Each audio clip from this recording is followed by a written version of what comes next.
ಇನ್ನೇನು ಉಳಿದಿರೋ 3 ಮ್ಯಾಚ್ ಅಲ್ವಾ, ಒಂದು ಗೆದ್ದೇ ಗೆಲ್ಲುತ್ತೆ, ಆರಾಮಾಗಿ ಹೋಗ್ತಾರೆ ಬಿಡು ಅಂತ. ಬೈ ಚಾನ್ಸ್ ನನಗೆ ಇನ್ನೊಂದು ಪ್ರಶ್ನೆ, RCB ಪ್ಲೇ ಆಫಿಗೆ ಹೋಗುತ್ತೆ, ಕಪ್ ಗೆಲ್ಲಿನದು ಕೂಡ ಎಲ್ಲರ ಥರ ನಮಗೂ ಒಂದು ಉದ್ದೇಶ ಆಗಿರುತ್ತೆ. ಬಟ್ ಅರುಣ್, ಇನ್ನು ಉಳಿದಿರೋ 3 ಮ್ಯಾಚಲ್ಲಿ RCB 3ಕ್ಕೂ 3 ಸೋತ್ರೆ ಪ್ಲೇ ಆಫ್ ಈಸಿ ಇರುತ್ತಾ, ಯಾವ ಥರ ಟಫ್ ಇರುತ್ತೆ?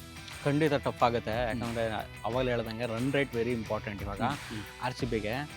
RCB ಅವರು ಇವಾಗ ಏನಾದರೂ 3ಕ್ಕೆ 3 ಸೋತ್ಬಿಟ್ರೆ ನೋಡಿ ಮತ್ತೆ ಕೆಳಗೆ ಬಂದ್ಬಿಡ್ತಾರೆ.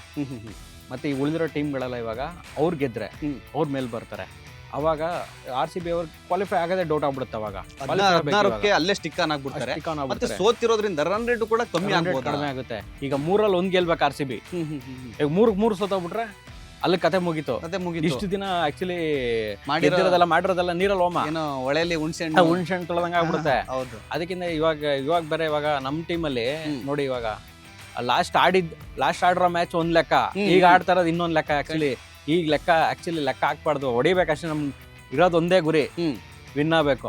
ಉಳ್ಕೊಂಡ್ರ ಮ್ಯಾಚ್ ಎಲ್ಲ ವಿನ್ ಆಗ್ಬೇಕು, 3ಕ್ಕೆ 3 ವಿನ್ ಆಗ್ಬೇಕು. 3ಕ್ಕೆ 3 ವಿನ್ ಆಗ್ಬೇಕು.